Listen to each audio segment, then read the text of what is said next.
कक्षा 11 और 12 के प्रिय छात्रों नमस्कार। मैं आज आपके सामने संस्कृत साहित्य का इतिहास और वह जो इतिहास की पुस्तक है आपके पास लगभग 172 पेज में आपके पास पुस्तक है और नहीं तो एनसीईआरटी में उपलब्ध है जो आपके लिए लगाया गया है उस किताब के माध्यम से, और उस किताब में जो प्रश्नोत्तर है उसके साथ आपके सामने उपस्थित हो रहा हूं और उसको शुरू करता हूं। प्रथम अध्याय, पहला अध्याय।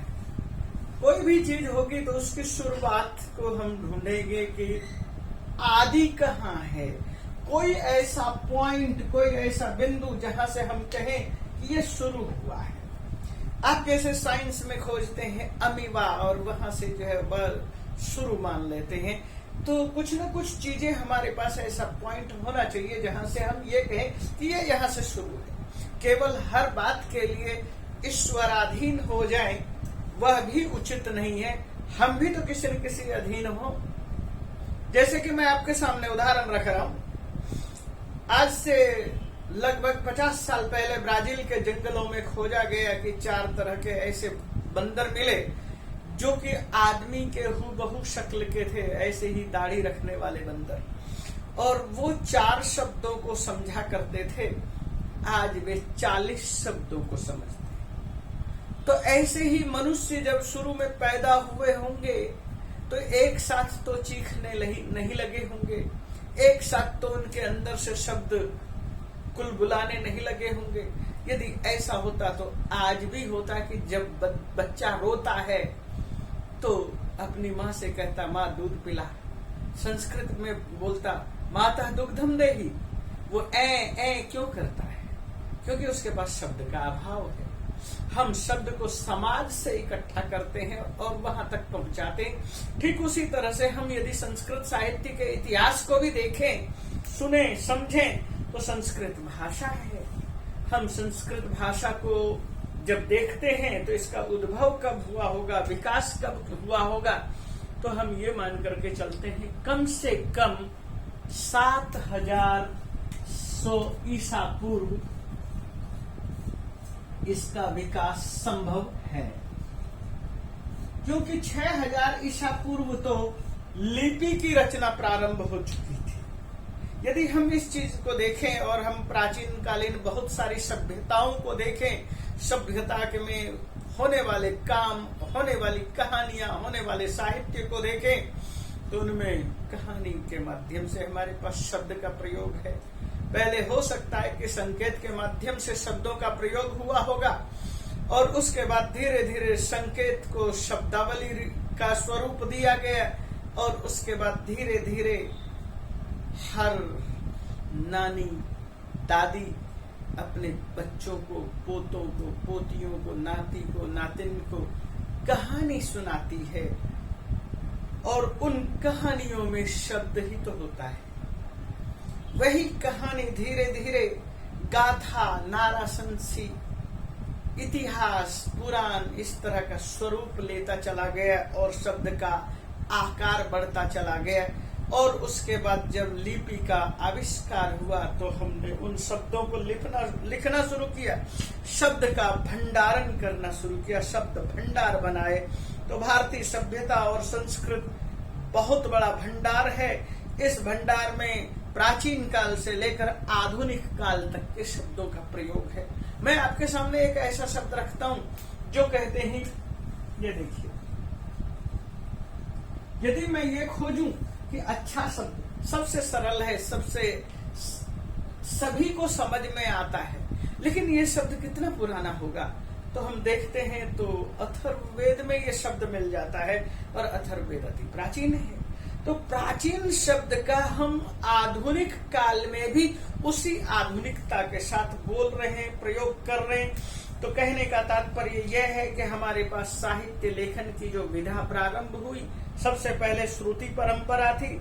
सुन करके लोगों ने जो है एक शब्द को दूसरे शब्द तक पहुंचाया, दूसरे लोगों तक पहुंचाया, और उसके बाद जब ये श्रुति परंपरा आगे विकसित हुई, लिखा जाने लगा, तो उन्होंने बहुत सारी चीजों को लिखा, वैदिक साहित्य लिखा, चारों वेद लिखे, ब्राह्मण लिखा, उपनिषद लिखा, आरण्यक लिखा, और भी बहुत सारे ग्रंथ और रचनाएं हैं। उन्होंने वर्णमाला तैयार की, और वर्णमाला में भी जो है वर्णास्त्री 63 वर्ण हैं, और वे भी जो है जैसे उस जमाने में उच्चारित होते थे आज भी वैसे ही उच्चारित होते हैं, उनको वैसे ही बोले जाते हैं। और मूल भावना थी अयम निजः परो वेति गणना लघु चेतसाम उदार चरिता नाम तो वसुधैव कुटुम्बकम। हम वसुधैव कुटुम्बकम की भावना के साथ सबको समाहित करके चलने वाले लोगों में से थे, और इसलिए हमारा उद्घोष सौहार्द, प्रेम यह आगे तक लोगों की तरफ बढ़ता चला गया, और उसके बढ़ने का परिणाम हुआ कि हमारे देश में विदेश से भी आने वाले लोगों ने कहा कि हम भी आपके ही हैं। मैंने इन बातों को भी ओरिएंटलिस्ट के माध्यम से बताने की कोशिश की थी, और उसके बाद भारोपीय परिवार जो भाषा वैज्ञानिकों ने जो है खोजा, और उन्होंने यह बताने की कोशिश की कि भारत से लेकर यूरोप तक एक ही प्रकार की शब्दावली है, एक ही तरह से ग्रामर कंस्ट्रक्शन है, एक ही तरह से वाक्य रचना है, एक ही तरह के शब्द भंडार हैं, और उनमें बहुत कुछ समानता भी है। तो इस तरह से भाषा परिवार के माध्यम से हमने क्या जाना? ग्रीक, लैटिन, अंग्रेजी, रूसी, फ्रांसीसी, स्पेनिश, ये जितनी भी भाषाएं थी उन भाषाओं का परिवार जिसे हम भारोपीय परिवार कहते हैं, उनकी ध्वनि, उनकी शब्द शैली हमारी भाषा से मिलती जुलती सी ही नजर आई। जैसे मैं आपके सामने यहीं पर कुछ शब्द देता हूं उदाहरण, जितने भी रिलेशन वाले शब्द को ही देखें। मातृ शब्द माता, मदर, ये शब्द मदर तक कैसे पहुंचा? आप इस पर खोज कीजिए, ग्रीक में क्या है, लैटिन में क्या है, तब आप अंग्रेजी में जाकर देखेंगे। ठीक उसी तरह से पितृ, पिता, पैडर, पाडर, फादर, इसी तरह से मातृ, पितृ, स्वस्त्री शब्द से सिस्टर बना, नेप्त्री शब्द से नेफ्यू बना। ऐसे बहुत सारे शब्द हैं जिन शब्दों को के माध्यम से आप देखते हैं। यहाँ तक कि संस्कृत में जो शब्द लूट था वही शब्द इंग्लिश में भी है। संस्कृत में शब्द था लोक्री दर्शने, लोक, लुक शब्द ही संस्कृत से इंग्लिश में भी सेम दिखाई देता है। तो हमें इस आधार पर यदि हम देखें तो बहुत सारी शब्दावली वैसी ही मिलती है। तो इसके आधार पर हम थोड़ा सा जब आगे बढ़ते हैं तो भारत में देखते हैं कि भारत की शब्दावली कैसी है।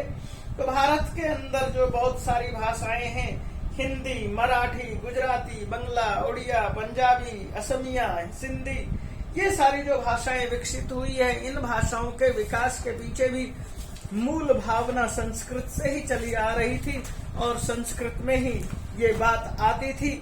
उत्तरम यत् समुद्रस्य हिमाद्रेश्च दक्षिणम वर्षम तद भारतम प्राहुर भारतीर यत्र संतति। तो वह भारत संतति है, वह देश है जिसके उत्तर में हिमालय है, दक्षिण में सागर हैं।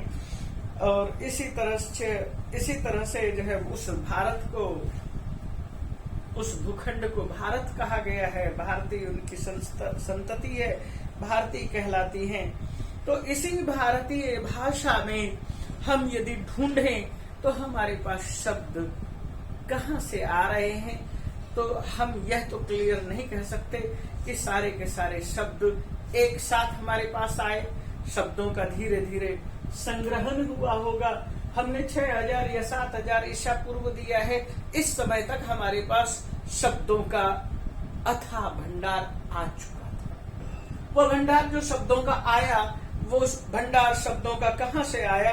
तो हम ये कहेंगे कि हमारे पास प्राचीन काल में जो वेद थे, ऋग्वेद से लेकर अथर्ववेद तक, और ऋग्वेद के बाद भी अन्य रचनाएं थी, ब्राह्मण, आरण्यक, उपनिषद, उनके अंदर जो शब्दावली है, शब्द भंडार है, उसकी उत्पत्ति निष्पत्ति तो उसी चीज के लिए हमने ये कहा है कि प्राचीन आर्य भाषा का जो काल है, आर्य भाषा जब समृद्ध रूप में हमारे सामने प्रकट हो चुकी थी, तो ऋग्वेद है या यजुर्वेद है, सामवेद है, अथर्ववेद है, इनमें भाषा पूर्णतः विकसित थी, पूर्णतः श्लिष्ट थी, पूर्णतः व्याकरण सम्मत थी। उस जमाने के व्याकरण को प्रातिशाख्य बोला जाता है, जैसे कि ऋग्वेद के व्याकरण को ऋग प्रातिशाख्य, यजुर्वेद के व्याकरण को यजुर प्रातिशाख्य, इस तरह से प्रातिशाख्य नाम दिया गया कि उनके अलग अलग व्याकरण भी हो सकते थे। और प्राचीन आप देखते हैं इंद्र देवता है तो इंद्र ही व्याकरण के रचयिता, सबसे पहले रचयिता है। तो उस जमाने में भी व्याकरण का संकलन हुआ, व्याकरण के माध्यम से भाषा का विस्तार को शुद्धता देने की कोशिश हुई और वैदिक भाषा एक जबरदस्त शब्दावली के साथ हमारे सामने प्रकट हुई। और उसका जो काल है वह काल कुछ इस प्रकार से निर्धारित किया जाए तो हम ये कह सकते हैं कि जो हमने ये कहा था कि ईसा पूर्व 6000 से लेकर के, तो मैं ये कह रहा हूं कि यहाँ पर 7000 की जगह मैं एक मूल धारणा लेकर के चलता हूं इतिहासकारों की। 6000 ईसा पूर्व से 800 ईसा पूर्व, हमने यहाँ पर जो है साहित्य की परंपरा के आधार पर इनकी रचना के काल को निर्धारित किया है। जबकि ऋग्वेद के काल के विषय में मैक्स मूलर कहता है 1200 ईसा पूर्व, और उसके बाद बेवर कहता है इसके काल को हम समय में आबद्ध नहीं कर सकते। याकोबी कहता है 3800 ईसा पूर्व, और इसके अतिरिक्त बाल गंगाधर तिलक कहते हैं 4500 ईसा पूर्व, और बहुत सारे लेखक हैं 6000, 6500 और भी प्राचीन काल की तरफ जाते हैं। जैसे मुखर्डे हैं संस्कृत के इतिहासकार, वो भी जो है उसको जो है बहुत पुराने तरफ लेकर चले जाते हैं। तो हम ज्यादा पुराना नहीं भी माने तो जितनी भी सभ्यता संस्कृति है 6000 ईसा पूर्व से जो है धरती पर प्रकट थी और पूर्णतः विकसित सभ्यता के तौर पर थी। और जिसके पास विकसित सभ्यता होती है तो उसके पास साहित्य भी होता है, उसके पास समृद्धि भी होती है, उसके पास संपत्ति भी होती है। तो यहाँ भाषा संपत्ति के आधार पर प्राचीन काल को हम ये कह सकते हैं 6000 ईसा पूर्व से 800 ईसा पूर्व, इस समय तक को हम वैदिक भाषा का और प्राचीन संस्कृत भाषा का विकास का काल मान लें। तो उसके बाद हमारा जो मध्यकाल आता है, मध्यकाल को हम ये कह सकते हैं 800 ईसा पूर्व से 1000 ईस्वी तक। यदि हम इस काल के साहित्य को देखें तो कालिदास, भवभूति आदि संस्कृत के महान विद्वान, कवि, मनीषी, चिंतक सब हो चुके थे, सबके साहित्य हमारे सामने उपस्थित हो चुके थे।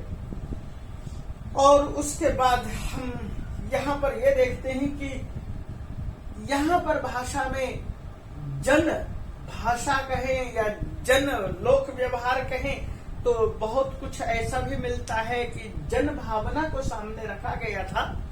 और जन भावना को जब सामने रखा तो व्यक्ति कहता है कि मेरे पिता बढ़ई का काम करते हैं, मेरे चाचा आयुर्वेद का काम करते हैं, मेरी दादी कपड़े सिलती है, मेरी माँ चक्की चलाती है, अनेक तरह के कर्मों को। और वो कहता है मैं स्वयं कवि हूँ। तो बहुत सारे कर्मों को ये ऋग्वेद में एक मंत्र में प्रयोग किया गया है। तो बहुत सारे कर्म हैं, वहां पर उनकी भावना है कि वो उन भावनाओं को किस तरह से उद्वेलित करते हैं, उद्भाषित करते हैं, उजागर करते हैं। लेकिन इस काल में जब हम देखते हैं तो साहित्य मिलता है, साहित्य के विधा से अनेक प्रकार के नाटक और नाटकों के माध्यम से हम लोक व्यवहार को किस तरह से प्रस्फुटित करते हैं, इन चीजों को हम आगे देखेंगे। तो फिर जब इसके आगे शुरू होता है 1000 से 1784, ये मान करके चलें, या फिर अभी थोड़ी देर के लिए हम ये कह दें आज तक। वैसे 1784 ही कहेंगे, क्योंकि यहाँ से जो है एक और टुकड़ा करेंगे। इससे आगे हम भाषा का कैसे विकास हुआ उस चीज में देखेंगे। तो यहाँ पर मैं अभी सामान्यतः आज तक कह रहा हूँ, 1784 मैंने लिखा है, इसको भी मत भूलिए। तो इसमें जो है बहुत सारे साहित्य को, आधुनिक साहित्य को रचा गया है। तो इन ग्रंथों का लेखन और उनका उद्देश्य क्या था? इन भाषाओं में हमारे देश में गुलाम वंश से लेकर के मुगल वंश तक सब आ चुके थे, और उनकी भाषा की शब्दावली भी हमारे संस्कृत साहित्य में हिलोरे लेने लगी है। उसके बाद क्या होता है कि हम इसको ऐसे समझें, भाषा का रूप क्या है। हमने इस तरह के इन चीजों को सामान्य ढंग से समझ लिया। अब हम ये समझते हैं कि भाषा का स्वरूप क्या है, भाषा का रूप। तो भाषा संस्कृत ही है।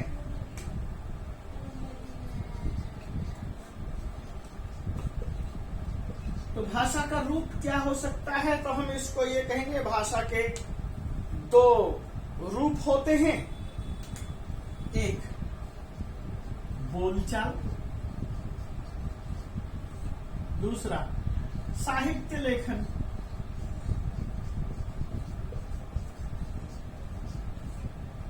हमारे सामने भाषा के ये दो रूप मिलते हैं। कि हम इन दो रूपों में हम क्या देखना चाहते हैं, क्या बताना चाहते हैं। व्यवहारिक पक्ष है जो कि बोलचाल के माध्यम से प्रयोग करते हैं। आप उसको,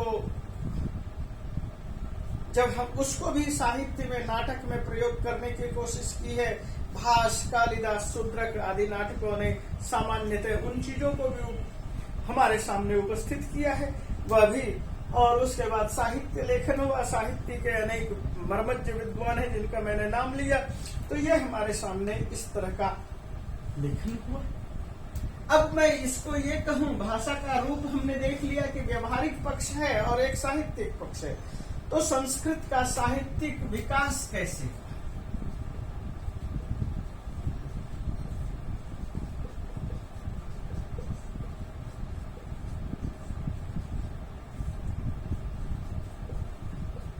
ये जो विकास का काल है, तो सबसे पहले तो आपको संस्कृत देखना पड़ेगा। सम उपसर्ग है, क्री धातु है और त प्रत्यय है। त का त बचता है और क्री धातु है, और सुट, ये म को अनुस्वार कर दिया है, मोनुस्वार। ये हो गया सम, फिर ये है क्री और त।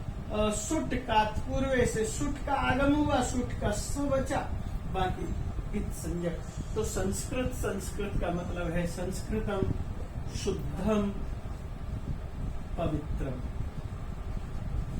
अब हम इस पवित्र और शुद्ध भाषा की चर्चा कर रहे हैं, तो हमारे पास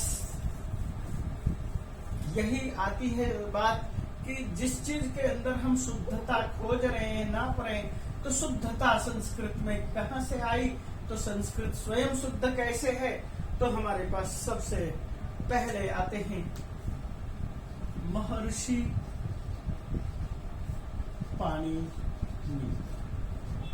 700 ईसा। महर्षि पाणिनि ने व्याकरण की रचना की, अष्टाध्यायी।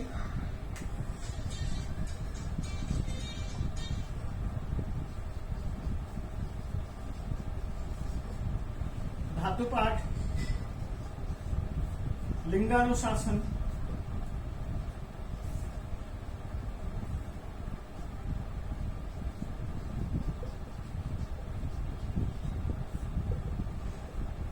उनादि कोश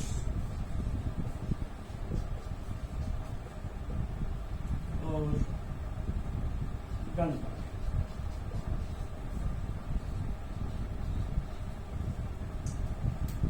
अष्टाध्यायी का उद्देश्य क्या है? ये जो पाणिनि हैं, इनके पिता पनिन थे। इनके पिता का नाम पनिन था और इसकी मां का नाम दाक्षी था।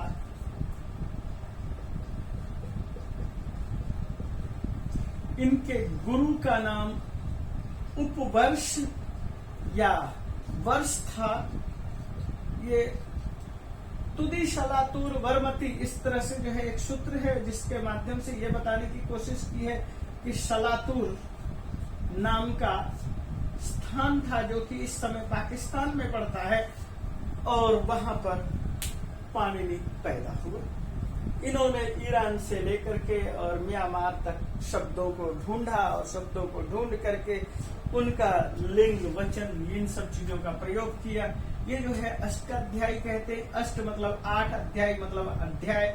8 अध्याय है और पुनः हर अध्याय में 4 पाद है। इस तरह से 32 पाद हो गए और इसके अंदर 4 अध्याय, 4000 सूत्र हैं और अ से लेकर के अ नाम से सूत्र है क्योंकि इनका जो प्रत्याहार सूत्र अ से स्टार्ट है और अ का मतलब यही बताने की कोशिश है कि हमने जिस अ को जो समृद्ध है उसको हमने थोड़ा विकास किया, भेद बताए और उसको हमने विपरीत कर दिया है। विपरीतो पुनः समृतो भव, विपरीत ही वापस समृद्ध की तरफ चला जाए, समृद्ध हो जाए। धातु पाठ में 2000 से के आसपास धातु है। लिंगानुशासन में लिंग का विधान है। पुरानी कोश में जिन शब्दों का इनसे प्रयोग नहीं हो पाता है वहां पर इनके कुछ अलग प्रत्यय हैं। गण पाठ भी हैं। गण पाठ के माध्यम से भी हम शब्दों को ज्यादा से ज्यादा ढंग से समझ सकते हैं। ये पाणिनि की रचना है। तो पाणिनि ने क्या किया है कि हमारे पास एक बंध लगा दिया है, बैरियर लगा दिया है। ये 700 ईसा पूर्व पैदा हुए और इन्होंने यह सुनिश्चित कर दी है कि कौन सी शब्दावली, कौन सी धातु किस अर्थ में है, कौन से शब्द का हम कैसे प्रयोग करें। जैसे मैं आपके सामने उदाहरण देता हूं, सत्यमेव जयते। पाणिनि ने जी धातु परस्मैपदी पदी कहा, तो इसका रूप क्या बनेगा? जयति, जयतः, जयंती। लेकिन यहां लिखा है जयते। आप कहेंगे कि या तो ये ठीक है या ये ठीक गलत है। यदि ये गलत है तो ये ठीक है, ये ठीक है तो ये गलत है। पाणिनि ने निर्धारित किया जी धातु परस्मैपदी में, आत्मनेपदी में नहीं। तो हम इसको क्या कहते हैं कि यह मुंडकोपनिषद का वचन है और ऋषि वचन होने की वजह से आर्ष वचन है। इसको ऐसे का ऐसा मान लिया जाए। अन्यथा बाद में जब भी आप लिखते हैं तो जयते न लिखे, जयति लिखे। यदि जयते बनेगा तो वी प्लस बी और परा उपसर्ग के साथ ही बनेगा। विजयते, पराजयते तो बन जाएगा, लेकिन सीधा जय से जयते नहीं बनेगा, जयति बनेगा। तो ये हमारे पास एक तरह से बंधन है, बैरियर है। इस चीज के माध्यम से हम ये बताने की कोशिश कर रहे हैं कि हमारे पास व्याकरण की वजह से हम संस्कृत के शब्दों का सही ढंग से प्रयोग कर सके। और इसके लिए हमने कल इन्होंने स्वयं लिख दिया है। भगवान पतंजलि ने एक कात्यायन हुए हैं, इनके 200 साल बाद कात्यायन पाणिनि ने सूत्र का निर्माण किया, इन्होंने वार्तिक का निर्माण किया और इसको वर रुचि भी कहते हैं। ये दक्षिण भारत से थे। ये दूसरे महान वैयाकरण हैं और तीसरे आते हैं। हमने भगवान पाणिनि के लिए संख्या नहीं लिखा, हम यहां से लिख रहे हैं। महर्षि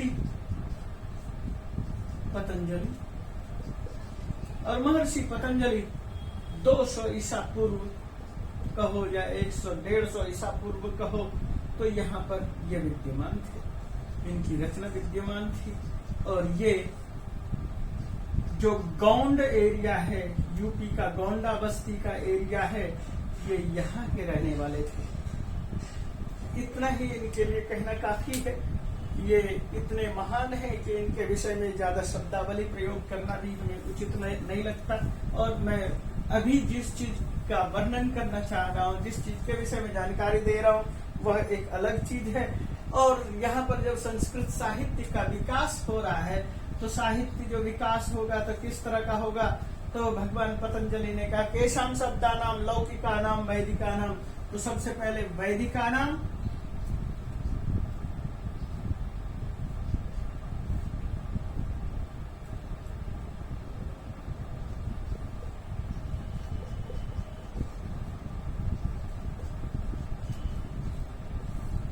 तो कहने का तात्पर्य क्या है, किन शब्दों के विषय में हम चर्चा कर रहे हैं, वैदिक।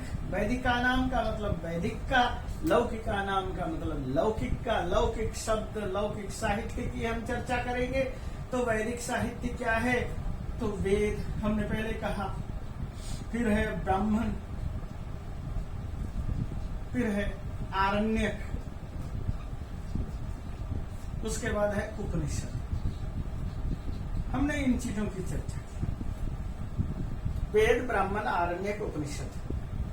तो लौकिक क्या चीज होगा, तो लौकिक में हम किन चीजों की चर्चा करेंगे, वेदांग,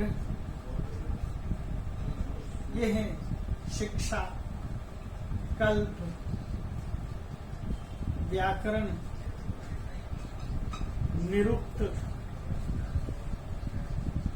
छंद, ज्योतिष, ये वेदांग है। हम इनकी चर्चा बाद में करेंगे, कितने हैं, किसका किन चीजों से संबंध है, इसकी चर्चा हम बाद में करते रहेंगे, समय समय पर, स्थान स्थान पर। तो ये जो है वैदिक साहित्य है, पुराण है, ये 18 हैं। फिर महाकवियों के ये कह लो काव्य हैं। काव्य भी 2 तरह के हैं। कौन से काव्य 2 तरह के हैं, तो ये मान करके चलिए कि दृश्य, श्रव्य। दृश्य काव्य नाटक हैं, श्रव्य काव्य महाकाव्य हैं।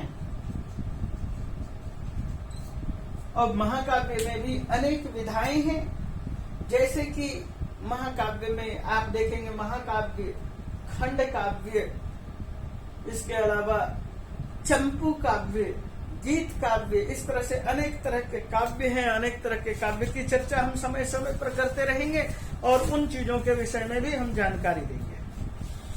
तो अब मैं आपके सामने जैसा कि बता रहा था, पाणिनि हमारे पास वह स्थान है जहां के से एक बंध के माध्यम से, जैसे कि पुलिंद बना दिया जाता है, बांध बना दिया जाता है, तो पाणिनि ने एक बांध बना दिया है कि शब्दों में छेड़छाड़ नहीं होगी, शब्द ऐसे ठीक होंगे और इन शब्दों का हम इस तरह से प्रयोग करेंगे। तो अब जब हम इन शब्दों का प्रयोग करते हुए आ रहे थे तो हमारे पास क्या कहेंगे कि संस्कृत को हम कितने चरणों में बांट सकते हैं, इनके 4 चरणों को हम देखें। तो 4 चरण कौन कौन से हैं, अब हम उसकी तरफ, ये मैंने जैसे कि बता दिया, इसी को हम क्या कहेंगे, वैदिक साहित्य।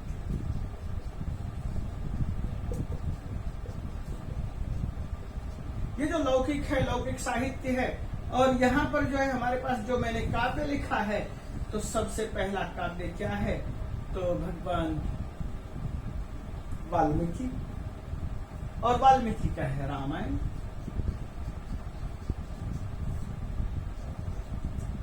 महर्षि वेदव्यास का है महाभारतम।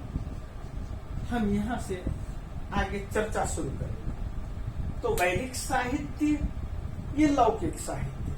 तो लौकिक साहित्य क्या है, वैदिक साहित्य क्या है, ये मैंने आपके सामने अलग अलग स्वरूप में वर्गीकृत करके रख दिया है। तो वैदिक साहित्य की जब चर्चा करते हैं तो इनको आप बोलिए, वेद है, ब्राह्मण है, आरण्यक है, उपनिषद है, ये वैदिक साहित्य। लौकिक साहित्य क्या है, रामायण है, महाभारत है, और वेद को जानने समझने के लिए वेदांग है, यानी कि शिक्षा, कल्प, व्याकरण, निरुक्त, छंद, ज्योतिष है, पुराण है, काव्य है। काव्य के 2 स्वरूप बताए, दृश्य काव्य और श्रव्य काव्य, और नाटक आदि हैं।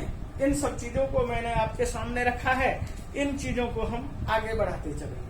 तो वैदिक साहित्य, तो हमने इनके जो है क्या कहते हैं चरण, हम चरण के तौर पर इसको हम कैसे लिखेंगे, जब हमने इन चीजों को अलग अलग ढंग से समझ लिया तो अब हम इसको इस तरह से देखते हैं।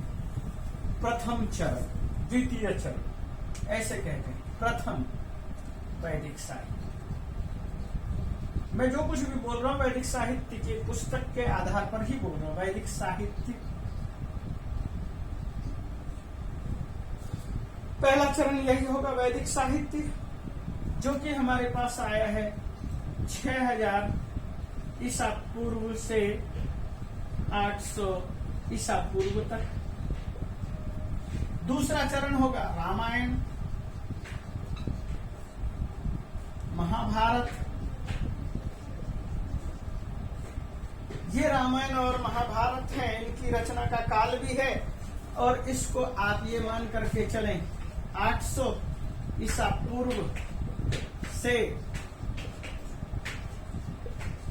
300 ईसा पूर्व तक।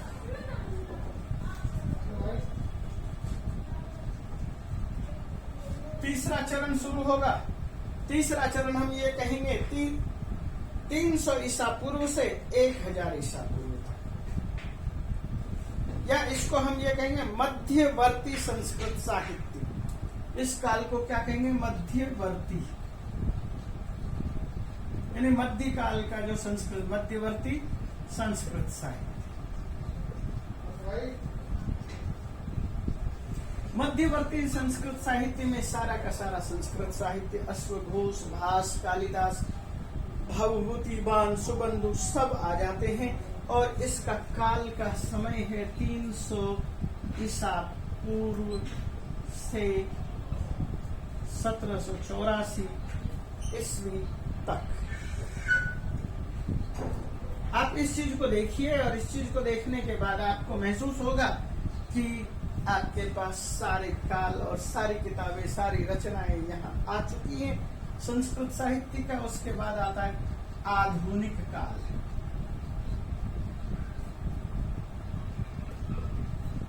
और आधुनिक काल को हम कहां से शुरू करेंगे? 1784 से आज तक।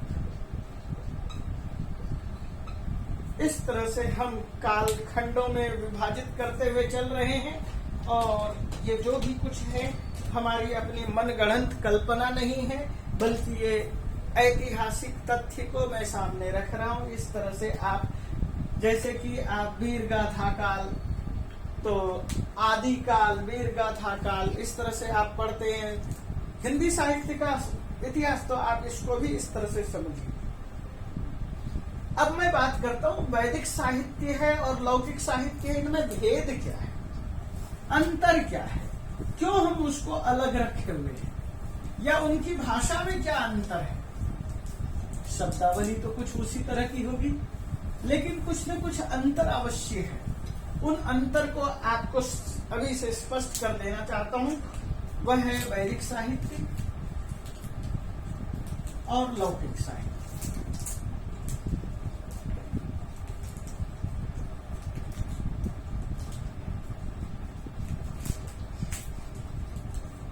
जब हम वैदिक साहित्य देखते हैं, लौकिक साहित्य देखते हैं, लौकिक साहित्य जो है पाणिनि के बांध से हटकर हम नहीं बात करेंगे, लेकिन लौकिक साहित्य में पाणिनि का बंधन नहीं है, तो वैदिक साहित्य में पाणिनि का बंधन नहीं है। हम इन्हीं चीजों को ध्यान में रख करके आगे बढ़ते हैं।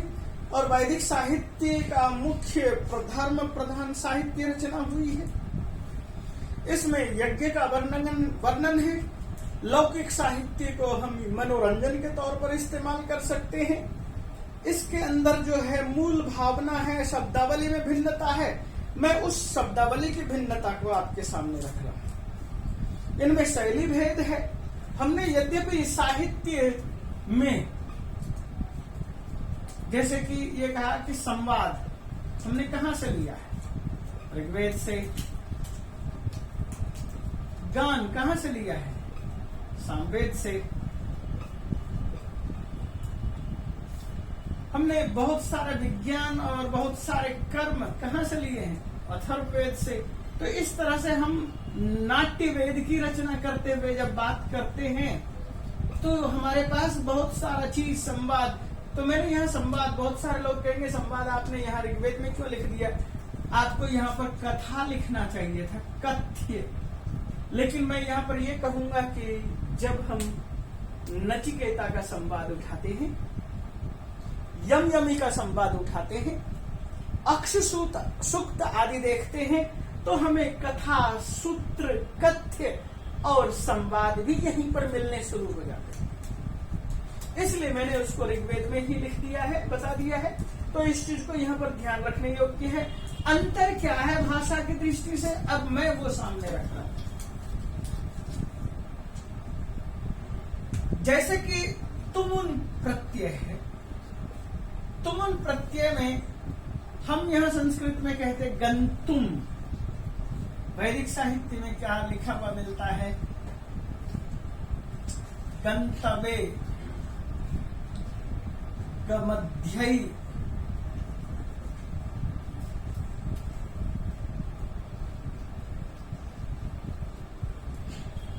ये अंतर मिलता है। गंतोह, इन शब्दों का प्रयोग है।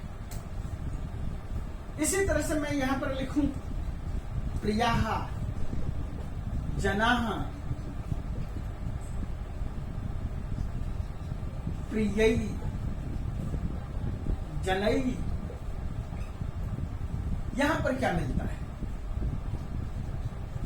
प्रियासः, जनासः। आप इंद्र सूक्त देखेंगे, सजना स इंद्र, वहां शब्द जना सा स्पष्ट दिखाई देगा। प्रिय भी, जने भी, हमारे पास तृतीया विभक्ति है, ये यहाँ पर तृतीया विभक्ति, ये प्रथमा विभक्ति है, यहाँ पर प्रथमा विभक्ति है। हम इन अंतरों को समझें। जब हम इन अंतरों को समझेंगे तो हमें पता चल जाएगा कि हमारा जो प्रारंभ है किस तरह से शब्दावली में भेद है। जैसे कि मैंने आपसे कहा शुरू में कि हम किस तरह से भेदों को जानेंगे, शब्द के विकास को जानेंगे, और उसके बाद हम धीरे धीरे यहां से, हो सकता है इस काल में सभी संस्कृत बोलते हैं,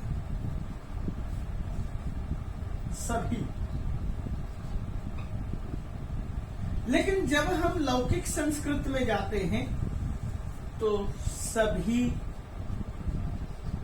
नहीं। हम इस बात का ध्यान रखें, हर व्यक्ति संस्कृत नहीं बोल रहा है, जिसका उपनयन संस्कार हुआ है, जो द्विज है,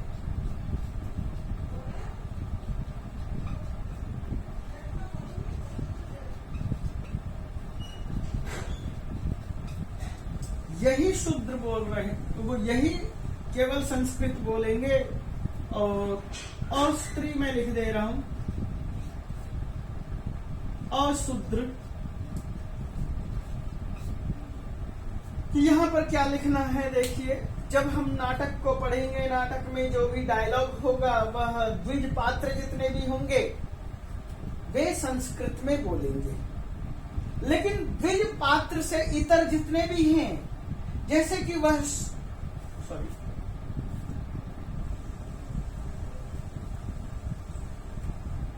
द्विज पात्र से इतर जितने भी हैं, तो द्विज कौन हुए, ब्राह्मण, क्षत्रिय, वैश्य। इसके अतिरिक्त चाहे वह द्विज की स्त्री हो, चाहे ब्राह्मण की स्त्री हो, चाहे स्त्री वैश्य की स्त्री हो, क्षत्रिय की स्त्री हो, संपूर्ण स्त्री जाति संस्कृत नहीं बोल सकती। यहां पर क्या है, अपाला, घोषा, ये मंत्रकार है। और यहां पर क्या है, इनके मुंह में संस्कृत नहीं है, शूद्र हैं। ये ब्राह्मण, क्षत्रिय, वैश्य यदि हम सबको इकट्ठा कर लें तो ये 3 व्यक्ति हैं। कहने के लिए 3 है, लेकिन इनकी संख्या बहुत कम है। और ये जो शूद्र वर्ग है, इनकी संख्या बहुत ज्यादा है, और इनको चाहे शूद्र पुरुष हो चाहे शूद्र स्त्री हो, इनको संस्कृत पढ़ने का अधिकार नहीं। ये जैसी भी व्यवस्था रही, तो जब संस्कृत पढ़ने का अधिकार नहीं है, संस्कृत के नाटक लिखे गए हैं, कालिदास ने नाटक लिखे, भवभूति ने नाटक लिखे, अश्रु घोष ने नाटक लिखे, या उत्तर रामचरितम लिखा गया, मालती माधव लिखा गया, उनमें उन नाटकों में स्त्री पात्र और ये जो शूद्र पात्र है, जो ब्राह्मण क्षत्रिय वैश्य पात्र नहीं है, पुरुष, तो वे किस भाषा का प्रयोग करते थे। तो अब हम साहित्य के विकास की एक भाषा की दृष्टि से नई धारा की तरफ चलते हैं। वह क्या होगी? तो जब संस्कृत सबके लिए थी और अब संस्कृत सबके लिए नहीं है, तो वहां पर एक नई भाषा पैदा हुई, प्राकृत। प्राकृत भाषा, पाली भाषा, इस तरह की भाषाओं का विकास शुरू हुआ। विकास, अन्य भाषाओं ने अपनी समृद्धि को बढ़ाना शुरू किया और क्षेत्र के आधार पर भाषा का विकास प्रारंभ हुआ। अब यदि आप भारत का नक्शा बनाते हैं, मान लीजिए, तो आप ये देखिए थोड़ी देर के लिए, आज के दौर में हमारे सामने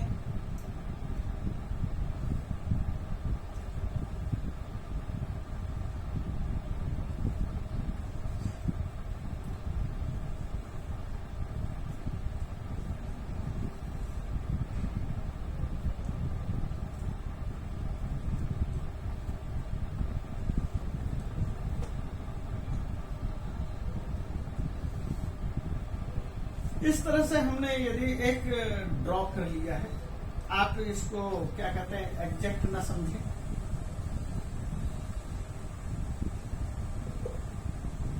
इधर भी जो है हमारे पास ईरान तक, आर्या नाम तक भाषा थी, तो वो था ये म्यांमार और ये सारा देश था, ये श्रीलंका का हिस्सा था। लेकिन हम यहाँ कुछ और कहना चाहते हैं, ये जो भाषा है प्राकृत भाषा, इस पर क्षेत्र का कब्जा है। क्षेत्र से कब्जा करने का तात्पर्य है ये पश्चिम हिस्सा है, ये जो हिस्सा है, इस भाषा को कहा गया पैशाची। इनका जो विकास है पैशाची भाषा से हुआ।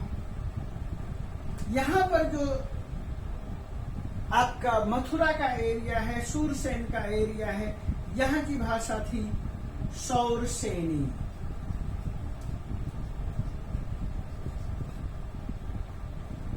उसके अतिरिक्त आप कानपुर के आसपास और कानपुर से पूरब की तरफ जाएंगे, यहां पर था अर्ध मागधी।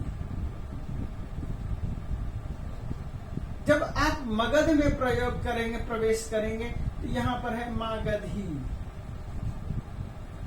हम इन महत्वपूर्ण भाषाओं को ही लेकर के चलते हैं। इन्हीं भाषाओं का प्रारंभ है, प्रारब्ध है, और इन्हीं भाषाओं से बहुत सारी भाषाओं का विकास हुआ। जैसे ये जो पैशाची भाषा है, पैशाची भाषा से ही सिंधी भाषा पैदा हुई। पश्चिम उत्तर की जितने भी भाषाएं हैं, ये इस भाषा का भेद और उपभेद है। सूरसेनी भाषा से हिंदी का प्रभाव विकास हुआ।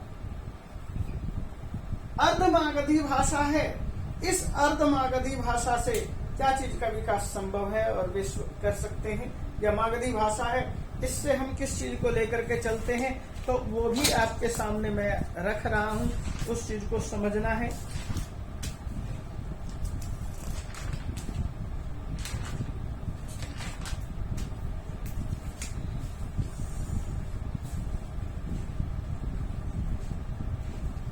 अच्छा, यहाँ पर ये जो पहाड़ी एरिया है, यहाँ पर जो है खस भाषा थी, इधर भी खस भाषा थी, इधर भी खस भाषा थी, और यहाँ से पहाड़िया भाषा का विकास। यहाँ पर प्राच, इस तरह की भाषा का विकास हुआ। तो हम ये बताने की कोशिश कर रहे हैं कि किस तरह की शब्दावली और किस तरह से किन चीजों का विकास हुआ। उन चीजों को जानना, देखना, सुनना, समझना जरूरी है।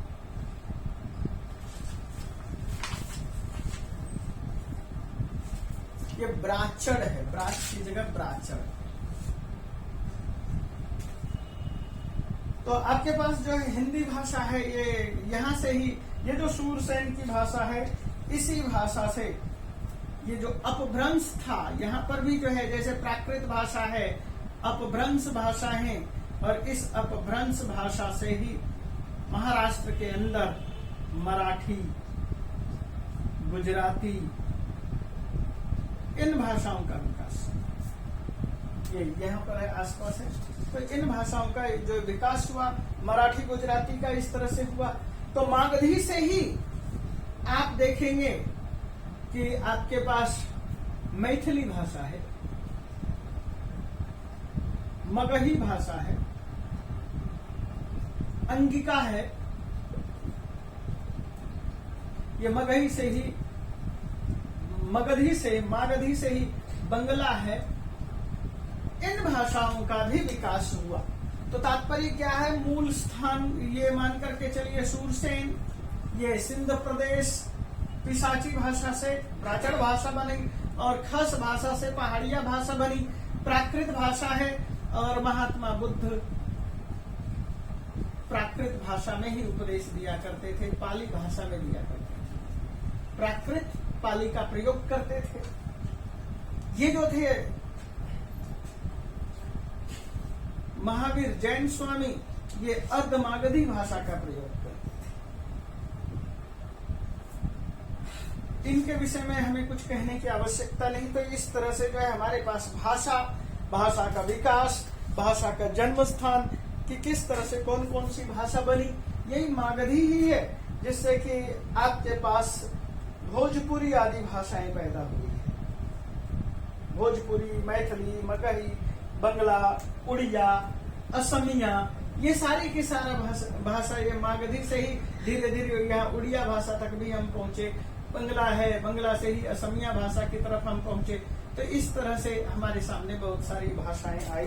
तो यहाँ बताने की ये कोशिश है कि किस तरह से संस्कृत भाषा का धीरे धीरे समापन की तरफ जाने लगे, और प्राकृत भाषा ने उद्भव प्राप्त कर लिया, और प्राकृत भाषा, पाली भाषा, प्राकृत भाषा से अपभ्रंश भाषा, ये कहेंगे प्राकृत, पाली, अपभ्रंश, और यहीं से सूरसेन क्षेत्र में अर्धमागधी, मागधी, प्राचड़, पैशाची, ये सारी भाषाएं हैं। मराठी, गुजराती,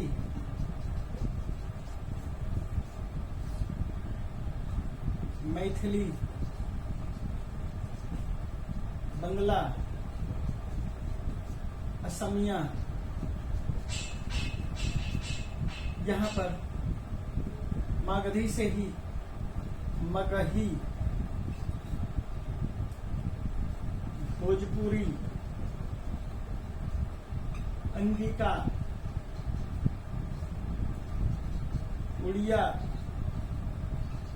इस तरह से अनेक भाषाएं विकसित हुई। दक्षिण भारत की भाषा कुछ अलग है, उसमें भी संस्कृत भाषा के शब्द हैं, लेकिन इस तरह से स्थान के आधार पर, क्षेत्र के आधार पर भाषाओं का विकास होना शुरू हुआ, और हम उसके बाद आगे की तरफ बढ़ते हैं।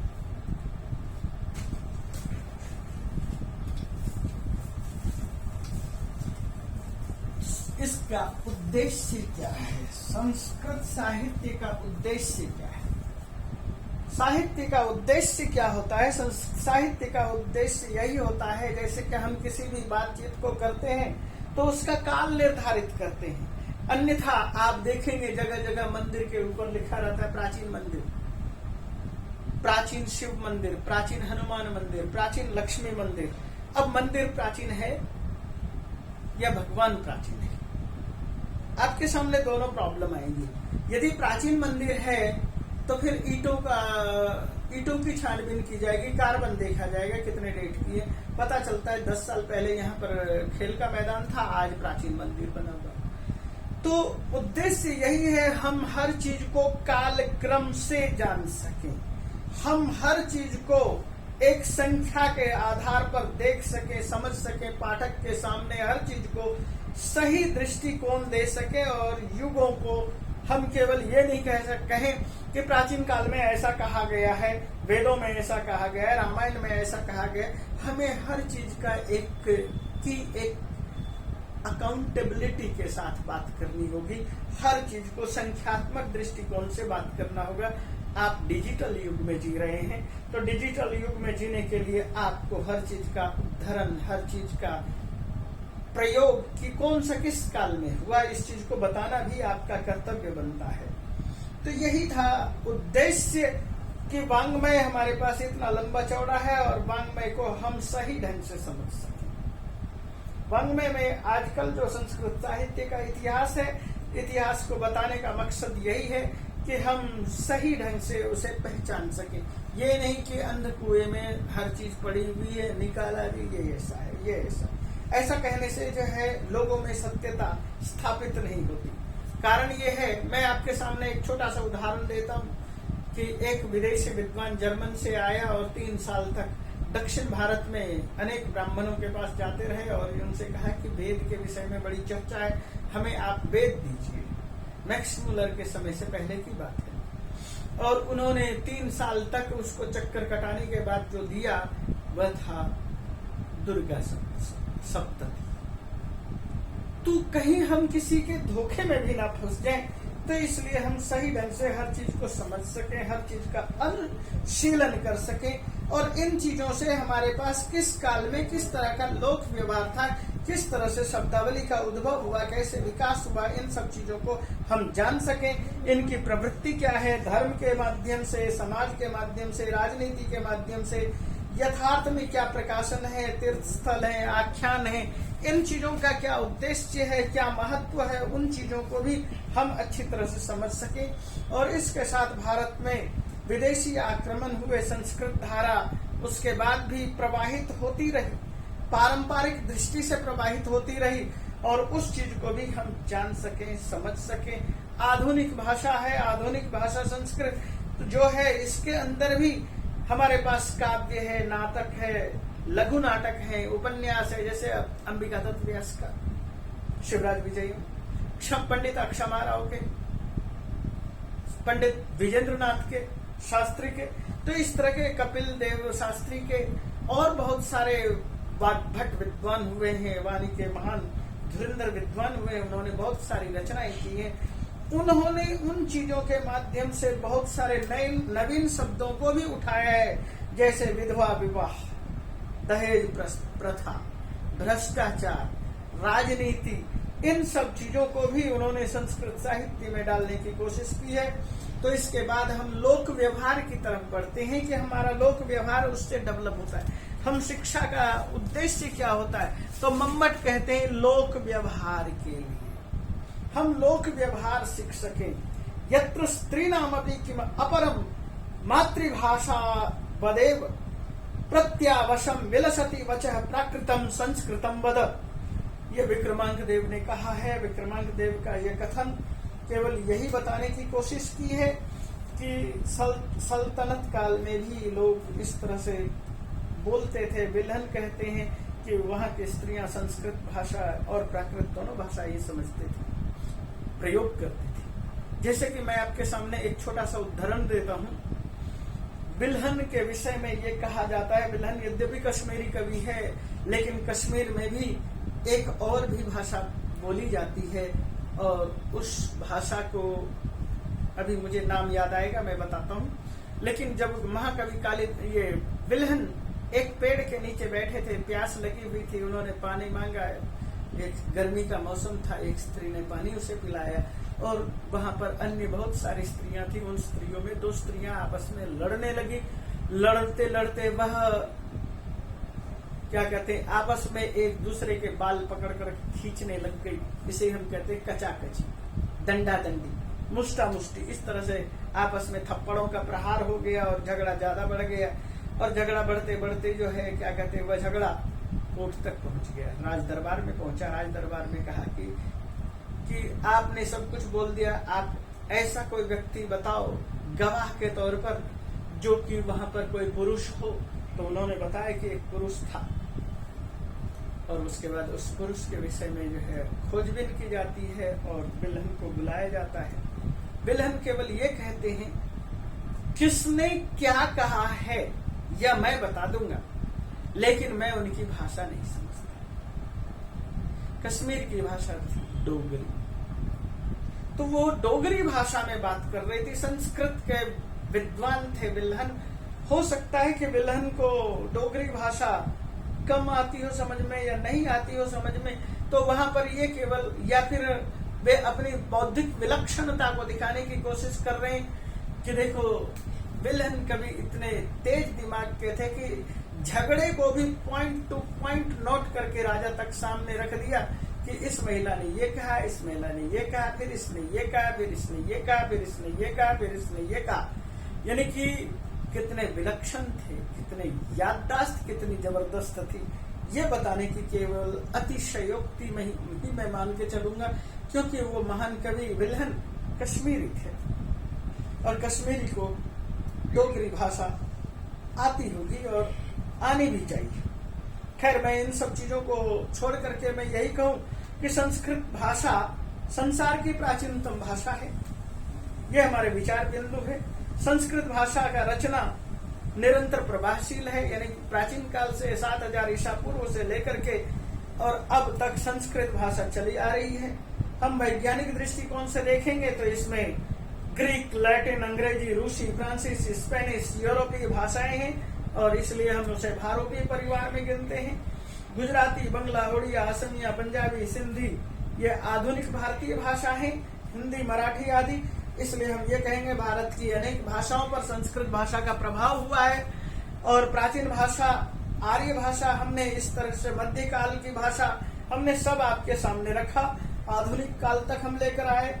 हमने ये भी बताया कि 2 रूप है, व्यवहारिक रूप और साहित्यिक रूप। इसके अतिरिक्त संस्कृत भाषा के विकास कैसे हुई, उसके विचार, संस्कृत की धारा क्या रही, हमने उन चीजों की चर्चा की।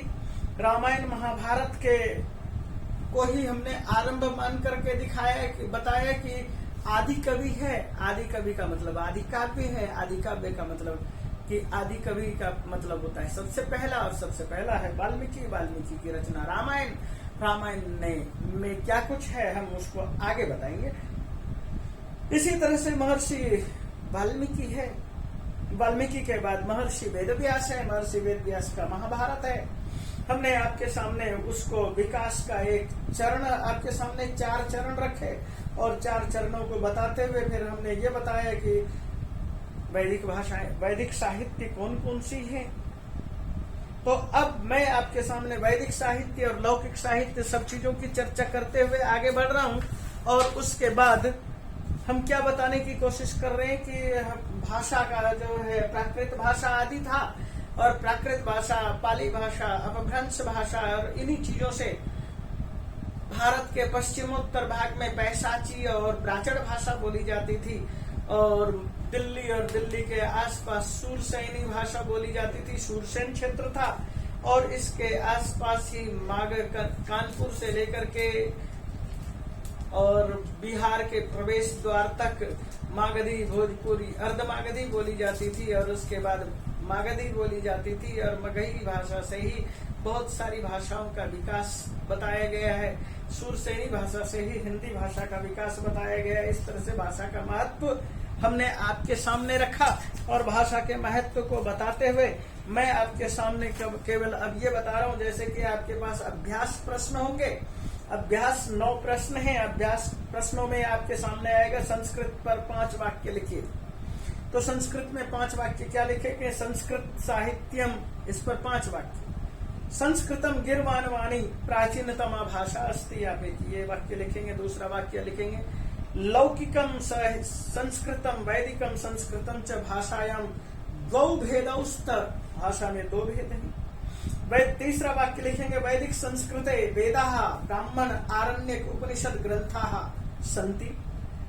चौथा वाक्य लिखेंगे लौकिक संस्कृते रामायणम महाभारतम प्रसिद्धम अस्ति।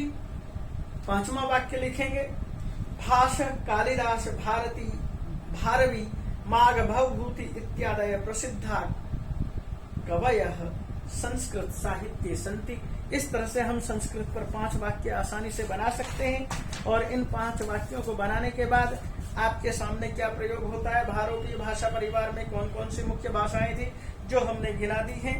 उसके बाद संस्कृत भाषा का विकास, भारतीय भाषाओं के नाम बताइए, वो भी हमने नाम बता दिए हैं। द्रविड़ परिवार में कौन सी संस्कृत भाषा का प्रभावित हुई है, तो द्रविड़ भाषा है कौन सी, तो दक्षिण भारत की भाषा जो थी वो द्रविड़ भाषा है, कन्नड़ है, मलयालम है, तेलुगु है और तमिल है। ये भाषाएं हैं, इनमें भी बहुत सारे 20% शब्द संस्कृत भाषा से लिए गए हैं या संस्कृत भाषा के हैं। और हमारा जो प्रारंभिक काव्य है रामायण, रामायण का जो है आपके पास अरण्य कांड से लेकर युद्ध कांड तक आधा रामायण दक्षिण भारत में ही गुजर रहा है। किष्किंधा से लेकर के लंका तक हम दक्षिण भारत और दक्षिण भारतीयों की ही चर्चा करते हैं। इसके अतिरिक्त हम और आपके सामने उदाहरण क्या देंगे, संस्कृत साहित्य के इतिहास का क्या उद्देश्य है, आपके सामने उद्देश्य रखा। प्राकृत भाषा के कौन कौन से भेद हैं हमने आपके सामने रखा। प्राकृत, पाली, सौरसेनी, मागधी, अर्धमागधी और इन्हीं भाषाओं से अन्य भाषाओं का विकास विस्तार बताया। अब रिक्त स्थान की पूर्ति की बात आती है। रिक्त स्थान पूर्ति में क्या है, तो जैसे नामक ग्रंथ भाषा संबंधी नियम बताते हैं, तो कौन से अष्टाध्यायी नामक ग्रंथ आप लिखेंगे। अष्टाध्यायी ग्रंथ है, ये भाषा के विषय में जानकारी देते हैं। नंबर 2 पर आता है ख में, भाषा में हिंदी का विकास हुआ। शूरसेनी से ही हिंदी भाषा का विकास हुआ है। आरंभिक बौद्ध साहित्य पाली भाषा में थे और वैदिक संस्कृत और लौकिक संस्कृत का संधिकाल रामायण और महाभारत ग्रंथ मिलते हैं। ये आपके सामने प्रयोग हैं। इन्हीं के साथ मैं आपके सामने बहुत सारे ग्रंथों की चर्चा कर चुका हूं। अब मैं इसको यहीं पर इति दे करके अगले वीडियो में द्वितीय अध्याय यानी दूसरा अध्याय जो आपका संस्कृत साहित्य का है उसकी चर्चा करूंगा। दूसरे अध्याय में वेद वेदांग आदि की भी चर्चा होगी, वैदिक साहित्य की भी चर्चा होगी, किस ग्रंथ में क्या कुछ है। एक बार मैंने वेद और वैदिक साहित्य का इतिहास संक्षेप में 1 घंटे का वीडियो बनाया था, आप उसको भी देख सकते हैं। और यहाँ पर भी हम उसको संस्कृत साहित्य के दृष्टिकोण से चर्चा करेंगे।